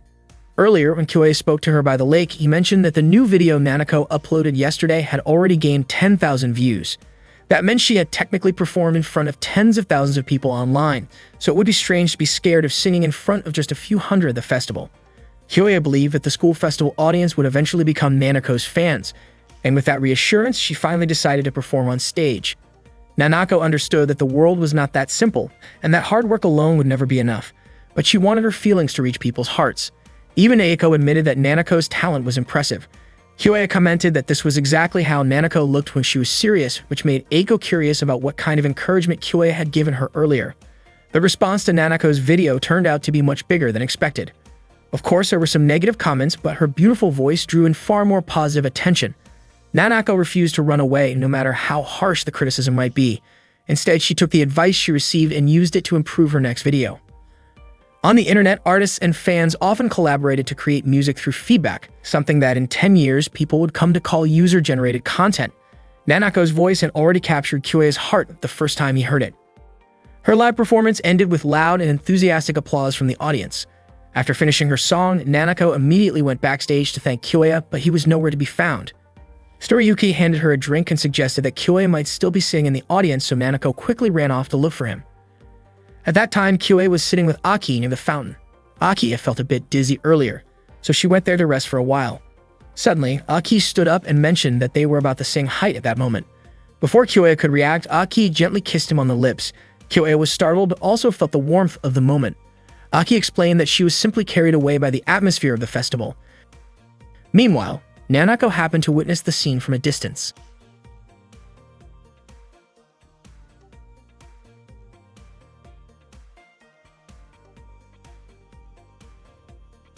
That morning, Kyoei woke up to find Aki lying on top of him, which made his face turn red in surprise. Not long after, Aki also woke up and greeted him. She explained that she had come over the night before to review some materials but ended up falling asleep. Aki apologized for dozing off, though she admitted that the unexpected nap actually gave her a new idea for her illustration. Suddenly, Aki closed her eyes and slightly puckered her lips, giving Kyoei a silent signal that she wanted to share a kiss. Just before anything could happen, Nanako's voice called out, asking Kyoei to come down for breakfast. Nanako opened Kyoei's door without warning, startling him. She was surprised to find Kyoei and Aki in such a situation and seemed upset by what she assumed was happening. Kyoei tried to explain the misunderstanding, but Nanako, clearly annoyed, told them to hurry downstairs for breakfast. Aki, puzzled, wondered why Nanako appeared so angry. During breakfast, Kyoei mentioned to Soriyuki that he had not been attending class much lately. Soriyuki explained that his part-time job shifts had been keeping him busy, but Nanako suspected that he was just skipping classes. Soriyuki denied it and teased Nanako by calling her silly, which quickly turned into their usual playful argument. Aki, on the other hand, worried that Soriyuki might be sick, but he assured everyone that he was perfectly healthy. Relieved, Aki smiled warmly at Kyoei, while Nanako looked slightly annoyed by their closeness. Soriyuki promised that he would attend class the following week, but when the time came, he still didn't show up. The next day, as Kyoei was leaving for college, he saw Aki trying to persuade Soriyuki to take a break. Kyoei asked what was happening, and Soriyuki explained that Aki kept insisting he needed rest even though he felt fine. Aki disagreed, saying she had seen how pale he looked and that he had even vomited earlier in the restroom. Soriyuki claimed it was nothing more than overeating the day before, so there was no need to worry. However, his body suddenly weakened and he collapsed. They immediately took him to see a doctor. After the checkup, Soriyuki said he was fine, but Kyoei urged him to rest as the doctor had recommended. Soriyuki apologized for troubling Kyoei and asked him not to worry anymore. Concerned, Kyoei questioned why Soriyuki was pushing himself so hard to the point of harming his own health. Soriyuki avoided the question, saying it was none of Kyoei's business. Kyoei persisted, hoping he might be able to help, but Soriyuki finally shouted in frustration, insisting that Kyoei could not possibly understand. Soriyuki then revealed the truth. He had been fighting with his parents and was now paying for his own tuition. Coming from a family of doctors, his parents wanted him to follow in their footsteps, but he had run away from home because he refused to become a doctor. Because of this situation, he could not receive a scholarship and had to take on multiple jobs to cover his expenses. He admitted that it was his own fault for skipping classes, but explained that if he stopped working, he would have no way to pay for school and nothing left to hold on to. Soriyuki felt as though there was no way out. Kyoei reassured him that there had to be another path and began thinking of a solution. After a moment, Kyoei suggested an idea to help Soriyuki earn money on his own. Tsurayuki laughed in disbelief, amazed that Kyoya always seemed to turn hopeless situations around. He wondered if Kyoya was joking and accused him of meddling in other people's problems, certain that Kyoya could never truly understand. But Kyoya calmly insisted that he had a plan even if Tsurayuki could no longer see any hope. That day, Kyoya shared his proposal. They would create a game together. The game would be a doujin game, an independently made computer game typically sold at special events. Kyoya explained that doujin games were different from those sold by retailers since they were created by small groups of individuals and distributed directly to fans. They planned to make a visual novel, which uses text and illustrations to tell a story, meaning it would not require too much technical skill. Tsurayuki would write the script, Aki would handle the illustrations, and Nanako would compose the background music. Aki immediately expressed interest in the project, while Nanako admitted she had never composed music before. Kyoya assured her that he would teach her everything she needed to know, including how to use the equipment. He promised to lead the project and guide everyone along the way. Aki felt relieved knowing Kyoya was in charge. Tsurayuki apologized for driving them into his personal problem, but Aki told him not to worry, and Nanako playfully teased him, saying she had never seen this side of him before. Later that afternoon, Kyoya met Keiko at a cafe. Keiko asked if he had decided to accept her request for help. Kyoya said there was something he wanted to discuss, prompting Keiko to notice how serious he looked. She suspected he must have gotten himself involved in something troublesome. Kyoya admitted that he needed a large amount of money and explained the situation. Since the tuition payment deadline was in May, they needed to secure the funds before then. According to Keiko, making money from doujin games was tough. Even if someone had talent, selling that kind of work required a well-known name attached to it. It turned out that Kyoya wanted to release his team's new game under the name Hallucigenia Soft. Kyoya admitted it might sound a bit bold, but that was the only idea he could think of.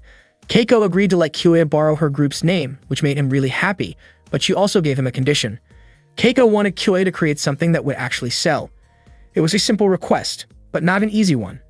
At that time, about 10 years earlier, the trend of urban fantasy was already starting to fade. Kyoya began thinking about what kind of game he should create, and before long, an idea came to him. When he got home, he gathered his friends to talk about the game. The concept he wanted to pursue was a school-life story game, a genre focused on everyday life and relationships in a school setting. Tsurayuki didn't fully understand and asked if there would be any monsters in the story. Kyoya explained that there would not be, because he believed a game like that wouldn't sell if it relied on fantasy creatures. The school story game Kyoya imagined would center around romance, which surprised Nanako. Kyoya even mentioned that the game might include slightly mature themes, causing Tsurayuki to blush in embarrassment. Tsurayuki quickly pulled Kyoya aside to talk in private, admitting that he had no personal experience with anything like that. Kyoya reassured him that many professional writers created such stories without first-hand experience, so there was no need to worry. After that, they returned to the living room to continue their discussion. Aki said she had never played a game like that, so she wasn't sure what it would be like. Nanako admitted the same. To help them understand, Kyoya lent his laptop so Nanako and Aki could try a similar game. The two went to a room to test it, but before long they both screamed and came running back out. Nanako playfully hit Kyoya with a pillow, feeling flustered because she had expected a cute school story, but instead found content that embarrassed her. Aki, on the other hand, said she didn't fully get it but thought it was fun. Nanako called Kyoya ridiculous and a bit of a pervert before storming off to her room. Kyoya knew this wouldn't be easy, but he refused to give up because he was determined to help Tsurayuki. The next day during lunch break, Eideko invited Kyoya to eat together, but he declined because he needed to meet someone. Kyoya went to see Takashi and asked him about an artist named Yamashina. Kyoya had noticed Yamashina's work at a recent art exhibition and was convinced that Yamashina's background illustrations would be perfect. In truth, Kyoya remembered Yamashina's name from 10 years in the future. Takashi accompanied Kyoya to meet the artist. Kyoya explained his request, asking Yamashina to draw the backgrounds for the doujin game he was planning. Yamashina was excited, since his work had never received much attention due to his difficulty drawing characters. After that, Kyoya and Keiko went out to buy supplies. Kyoya was surprised by how many materials they needed. Keiko explained that to create a proper game, they had to make sure the equipment and specifications were solid. While shopping, Keiko's eyes caught sight of a girl standing in front of a game store. The girl stood out, and Keiko jokingly referred to her as a princess secretly buying doujinshi. Later, Kyoya met with Misaki to talk about Tsurayuki's situation. He explained that he and the others were working to support Tsurayuki. Misaki asked if what they were doing was anything suspicious, but Kyoya told her not to worry about it. He wasn't sure how Misaki would react if she knew they were making a doujin game. To his surprise, Misaki revealed that she already suspected Kyoya planned to borrow the name of a well-known group to help sell the game. Shocked, Kyoya asked how she knew. It turned out that Keiko had already told her, advising Kyoya to be honest about it. Kyoya then learned that Misaki and Keiko used to make games together, although Misaki had since retired. Keiko explained that Misaki had been a huge help to her in the past, so if any of her students were struggling, she wanted to return the favor. Misaki, however, teased Keiko by suggesting that she was also interested because it could be profitable. Misaki asked only that the project not interfere with Kyoya and the others' studies. Kyoya was surprised that Misaki actually approved. She explained that all aspects of game production would help their studies and serve as valuable experience. Keiko then asked about the production's progress, and Kyoya happily reported that everything was going smoothly. Not long after that, Sorayuki stepped out of his room and admitted that he was having a hard time. He had played the game that Kyoya had lent him as a sample, but all the girls in the game suddenly fell in love with him for no reason right after the game started. Sorayuki honestly had no idea what that was supposed to mean. He was also puzzled by the way the girls in the game spoke, which sounded overly sweet and spoiled. Kyoya explained that the game was simply designed that way. A little later, Nanako came out of her room and said she didn't understand how to arrange music on the computer. She mentioned that the settings were strange because instead of musical scales, some odd bars appeared. Kyoya told her that it might feel confusing at first, but she would eventually get used to it and find it easier. Soon after, Aki commented that creating the art for the game was difficult. She even handed over one of her drawings, which looked quite simple. Kyoya realized that everything was still far from running smoothly. The next day, there was an art class where they had to make ceramic crafts. Kyoya felt extremely sleepy because he had barely slept the night before. He noticed that Aki was also about to fall asleep while working on her craft, so he quickly nudged her awake. Nanako actually fell asleep and her face landed on the piece she was making. Kyoya hurried to gently clean Nanako's face. Sorayuki was drowsy as well and ended up shaping his clay into something odd, prompting Kyoya to wake him up too. Eiko, noticing their condition, became curious and felt certain that something must have happened to Kyoya and his friends. During the break, she approached Kyoya and asked what was really going on and why he and the others had been half asleep in class. Kyoya apologized and explained the situation, asking Eiko not to tell anyone else because it wasn't something that needed to be spread around. Eiko asked if there was anything she could do to help. Feeling grateful, Kyoya requested her assistance with the script, the art, and the opening sequence. Later that evening before leaving, Eiko mentioned that Kyoya was capable of many things and quite smart, but sometimes he overdid it. She wanted to make sure that he was truly doing okay. That night, Kyoya worked together with Sorayuki. While reviewing the script, Sorayuki asked Kyoya to check what he had written. Kyoya noted that the writing felt a bit stiff and overly narrative, so he suggested adding more dialogue. Sorayuki agreed to revise it. Not long after, Nanako called out that dinner was ready, prompting Kyoya to head out first while Sorayuki said he would follow shortly. The next morning during breakfast, Aki shared that she had seen some strange people in the university parking lot. She described a large black car stopping, and from it emerged a big man dressed in black and a cute girl wearing a fur coat. Kyoya was surprised to hear this. Aki wondered if they were also art students. Nanako guessed that the girl might be like a Yakuza princess. Kyoya admitted that the scene sounded familiar. Sorayuki then asked if the girl was wearing a white beret, had short hair, and looked like someone from a wealthy family. Aki confirmed the description. Sorayuki immediately went into his room and began packing his things. Kyoya and the others were confused by his sudden actions. Sorayuki said that he needed to disappear for a while and would explain later, but just as he opened the door, the big man and the girl in the white beret were already standing outside. Aki quickly pointed out that the girl was the same one she had seen yesterday. The girl instantly hugged Sorayuki tightly, saying she had missed him so much. Sorayuki tried to free himself, but Sayori continued to hold on to him warmly. Seeing Kyoya and the others, the girl then introduced herself as Sayori, Sorayuki's fiancée.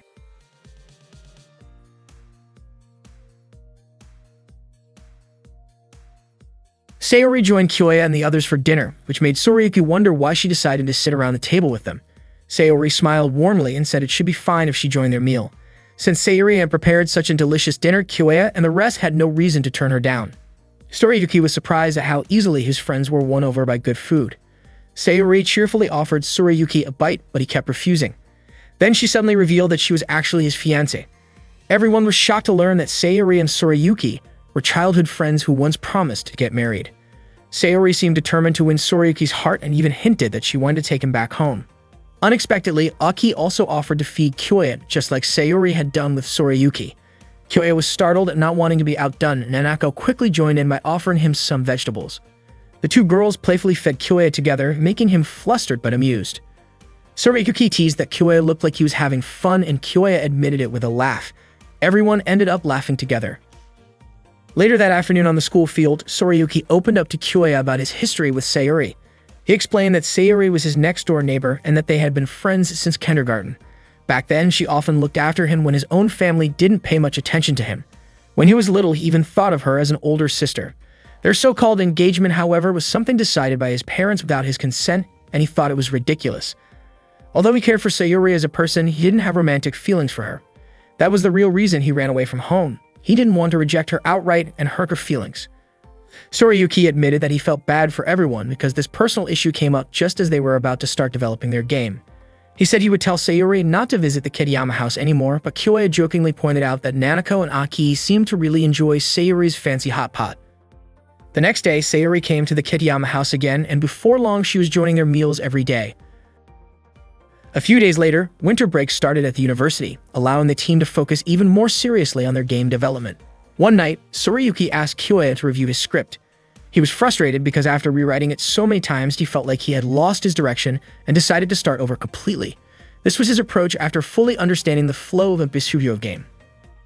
After reading the script, Kyoya praised it as incredible, noting that the timing of the dialogue and balance of the monologues were perfect. He said the scenario was a success and expressed strong confidence that their game would definitely turn out well. Sorayuki was relieved and finally able to sleep soundly. Meanwhile, the scenario was complete and the background art created by Yamashina had been delivered right on schedule. That evening, Nanako came out of her room and nervously told Kyoya that she felt it might be impossible for her to compose the music. Kyoya looked over the melodies she had already written. Nanako explained that she simply wrote down whatever came to her mind and feared it wouldn't turn into a good song. After listening to it, however, Kyoya reassured her that the melody was already very good and that arranging it wouldn't be difficult. All they needed to do was extend and repeat certain parts. Hearing this made Nanako feel much better, and in her relief, she gently hugged Kyoya from behind to recharge her energy. Kyoya felt flustered and awkward, but Nanako simply wanted to regain her motivation. After a short moment, she let go and thanked him, saying she felt ready to get back to work. Afterward, Kyoya went to Aki's room to check out Yamashina's background illustrations. He couldn't help but think about Nanako's sudden hug earlier. Aki praised Yamashina's artwork, and Kyoya agreed that the backgrounds perfectly matched Aki's art style. He even admitted that Aki's talent was extraordinary, recognizing that she would surely become the future Akishi Mashino. The project required a different artistic approach than usual, but Aki managed to meet the challenge in such a short amount of time. While they were discussing the illustrations, Aki suddenly brought up a particular scene and asked Kyoya about it. With a slightly embarrassed face, Kyoya explained that it was a romantic scene. Aki then asked for more details about the character's position so she could sketch them accurately. She requested that Kyoya sit in front of her so she could observe how to capture the posture properly for her drawing. When she leaned in to check the proportions, Kyoya quickly stepped back, feeling shy from the close attention. His face turned bright red and he struggled to keep his composure as Aki calmly continued with her work. The next day, Kyoya gave the scenario and image data to Eiko. Eiko admitted that she was worried when she first heard about the plan to create a game in just 4 months, but she was happy to see everything moving smoothly. Kyoya mentioned that even though they were on a school break, there was still plenty of work to do, and of course, everyone was exhausted. Eiko asked about the techniques Kyoya used for Sorayuki's scenario and Aki's illustrations, which were well done but different from their usual styles. Kyoya explained that he simply asked them to make their work more commercial so the game could sell better. It turned out that this was the reason Aki felt a bit intimidated by Kyoya. She was able to change her drawing style, but asking Sorayuki to adjust his writing style to something more commercial was impressive. Eiko believed that Sorayuki must have trusted Kyoya a lot, which she found remarkable. Eiko admitted that there was something about Kyoya that made people trust him, almost as if his words were never wrong. She reminded him to make sure their game turned out well. That night, Kyoya went out for a walk with Aki. The weather was very cold. Kyoya suggested finding something warm to drink since Aki looked chilly, but she said she was fine. Instead, Aki invited Kyoya to visit an art supply store. She apologized for making him tag along for her shopping, but Kyoya said he was happy to go with her. Aki then asked if Kyoya was really okay spending time with her, especially since it was Christmas Eve. Kyoya seemed confused by her question, and Aki quickly apologized for bringing up something awkward. A few days later, the new year arrived, marking the start of 2007. Kyoya and his friends went to a shrine to pray. At the station, Aki asked what Kyoya had wished for. Kyoya said of course he prayed for their game to be finished quickly and sell well. Sorayuki hoped for the same. Nanako teased Sorayuki by saying he was starting to care about others. Sorayuki called Nanako a vocal talent and asked if the opening song was already finished. Nanako got annoyed by the comment, but Sorayuki said he was really looking forward to the song, especially since Nanako had canceled her plan to attend a special Christmas Eve sale with Kyoya. Embarrassed, Nanako gave Sorayuki a light punch on the stomach to stop him from talking about it. She became flustered when Kyoya asked her about it.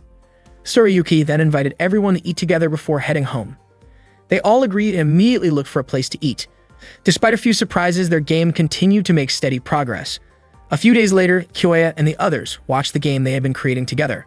Aki was amazed that something they worked on as a team had truly become a real game. Even though they were only halfway through the first scene, Nanako felt genuinely moved while watching it. Sorayuki confidently said that Nanako might even cry when she performed the script he had written. The game was scheduled to be released on April 29. Although things were going well, the time left was still very tight.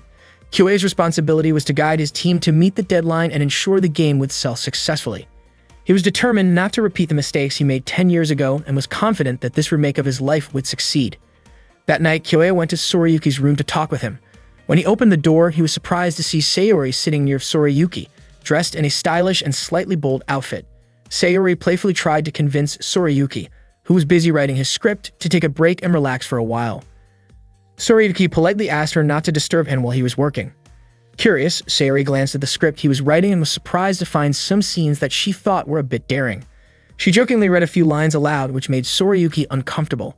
He quickly asked her to stop, explaining that it was purely for work. Sayori teased him a little more, amused by his reaction, but before the situation could become more awkward, Kyoya called out to Sayori, breaking the moment. After that, Kyoya shared everything with Aki and Nanako, admitting that he did not know what to do next. Nanako was impressed that Sorayuki had been able to firmly stand his ground despite all the pressure. At that moment, Kyoya wondered why Nanako and Aki were sitting so close to him. While working part-time at the store, Nanako noticed that Kyoya looked distracted and asked why he kept spacing out. Kyoya claimed that nothing was wrong, but Nanako did not believe him easily. Instead, she brought up how Kyoya had spent so much time at Aki's room the day before and wanted to know what they had been doing there. Kyoya explained that he was only checking the CG images and Aki had asked him to take some reference photos for her drawings. Nanako questioned whether that was truly all that had happened. Feeling uneasy, Kyoya excused himself to check the drink inventory. He worried that situations like this might affect their game production. Suddenly, Nanako came over to help and while placing the drinks, leaned in close to him in a way that felt deliberate. It reminded Kyoya of a previous moment that he had thought was an accident, but this time Nanako admitted that she had done it on purpose. Surprised, Kyoya accidentally dropped one of the drinks. Before leaving, Nanako quietly said that she would not lose. This made Kyoya even more certain that there was no misunderstanding anymore. The next day, Kyoya asked Eiko about the situation, but Eiko scolded him, saying of course she could not possibly know details like that. She then asked which of the two girls Kyoya liked more. Kyoya said that both Aki and Nanako were wonderful people, but he did not have romantic feelings for either of them. Eiko could not understand why Kyoya kept acting indecisive instead of clearly turning them down. From a woman's perspective, she said, his behavior looked careless, but from a production standpoint, she understood why he tried to keep the team atmosphere calm. Eiko advised Kyoya to simply pretend not to notice, avoid being alone with either of them in a closed room, and steer conversations away from personal topics. Although she apologized for not being able to offer a perfect solution, Kyoya felt much better just hearing her advice and told her how much he relied on her. Eiko became slightly flustered and asked him to share his true feelings once the project was finished. Kyoya thanked her and left while Eiko could not believe how clueless he could be. That night, while Kyoya and Sorayuki were discussing the climax of Sorayuki's script, Sayori suddenly approached Sorayuki and urged him to go home with her. She asked Kyoya to continue their discussion later and reminded Sorayuki that his parents were deeply worried about him. Sorayuki raised his voice, insisting that his father would never say such a thing, which made Sayori quickly apologize before leaving. Sorayuki apologized to Kyoya for falling behind schedule. Kyoya told him to take a break since it was impossible to finish everything that night, and he promised to handle certain tasks himself. Sorayuki said that Kyoya was amazing, and that he truly respected him. After that incident, Sayori did not show up again, and a week later the Kitayama house became noticeably quiet. One day, while Kyoya was walking home, Sayori's car suddenly stopped in front of him. She invited him to go somewhere to talk. The unexpected situation made Kyoya feel uneasy, almost as if he were sinking into deep water. He suspected that Sayori might threaten him about Sorayuki. Sayori was surprised by his assumption and explained that she would be returning home the next day. She said that she had realized if things continued as they were, Sorayuki would never go back to his family. Sayori explained that every time Sorayuki spoke, he always talked about how incredible Kyoya was and how much he trusted him. Because of this, she wanted to ask how close Kyoya and Sorayuki truly were, wondering if there was any deeper connection between them. Kyoya immediately denied anything of that sort. Sayori admitted that she had only been curious because Sorayuki's deep trust in Kyoya was unusual. She then asked what Kyoya planned for Tsurayuki's future, reminding him that Tsurayuki was the son of the prestigious Rokwanji family and that if he returned home, his future would be secure. Sayori asked if Kyoya could personally guarantee Tsurayuki's future. Kyoya answered honestly that he could not promise anything, but this was the path Tsurayuki had chosen for himself. Even knowing the risks, Tsurayuki still wanted to move forward and Kyoya wanted to support him. If this path could lead Tsurayuki to happiness, Kyoya would respect his decision completely. Kyoya knew that Tsurayuki was facing serious challenges, which was why the team had decided to create and sell a game based on Tsurayuki's writing to help him overcome those problems. Sayori questioned whether a game with such bold themes could actually sell.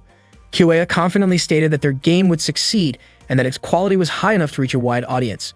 Hearing his determination, Sayori finally understood his passion and resolve. She asked Kyoya to continue helping Tsurayuki find his happiness. After their conversation, Sayori left and Kyoya realized that everything he was doing was truly for Tsurayuki's best future.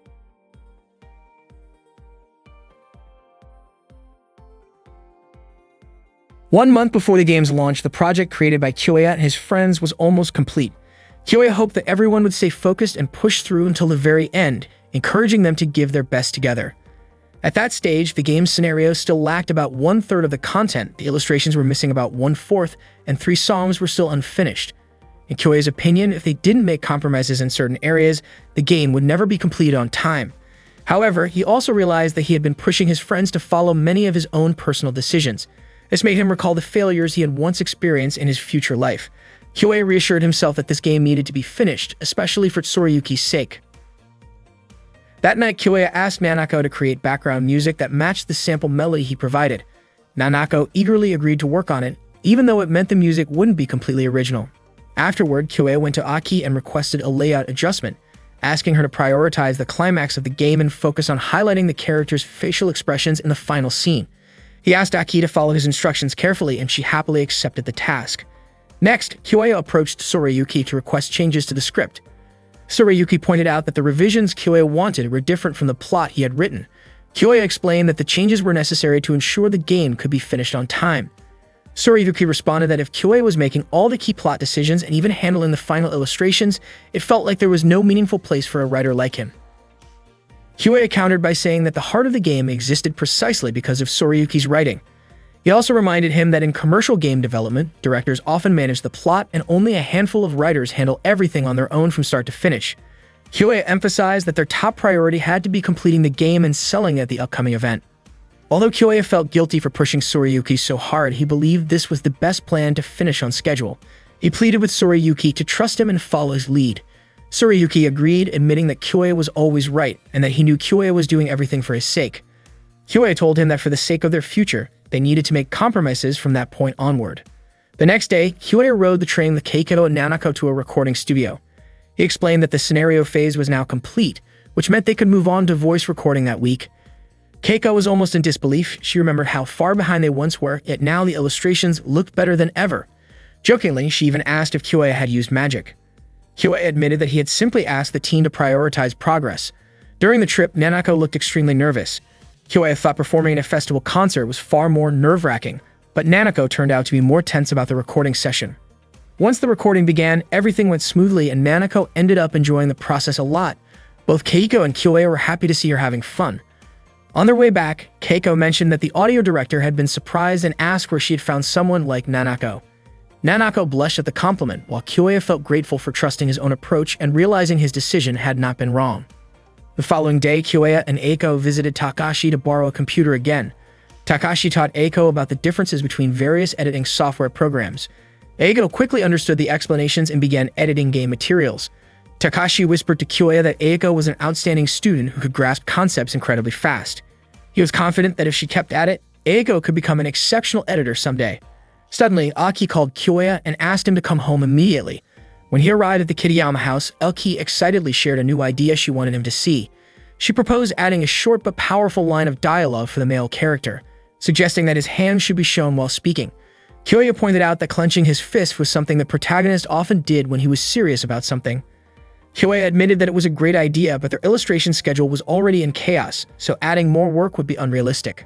As a creator, Kyoya wanted to approve the idea, but he decided it was better not to change the plan.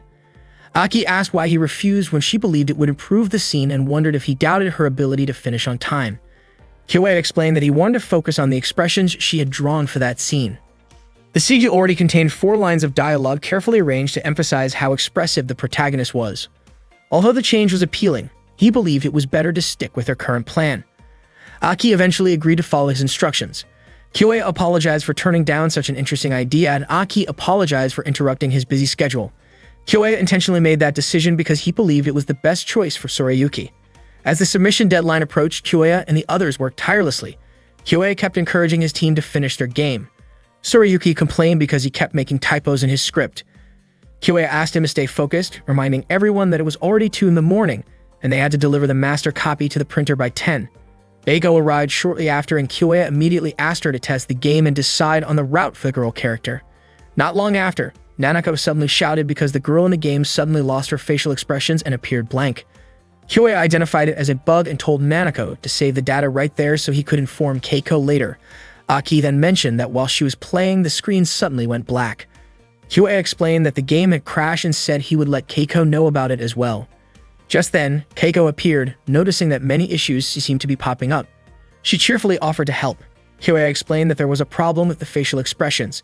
Keiko said it was a tricky issue, and that they would need to review every route carefully. She asked everyone to stay focused on checking the routes. Kyoei quickly instructed Aki to restart the computer and test the routes while also checking the artwork. He also asked Eiko to skip through the dialogue to inspect the art more quickly, but Eiko reported that the game crashed again when she reached a branching choice. Keiko suggested reviewing a little further back in the code to find the source of the problem. The team continued to report various issues. Sorayuki kept finding typos, Nanako noticed that half of a background scene disappeared, and Aki encountered damage across multiple displays. Eiko asked Kyoei what she should do next. Kyoei calmly urged everyone to stay composed and keep working. After an intense night, Kyoei and his team finally completed the master copy.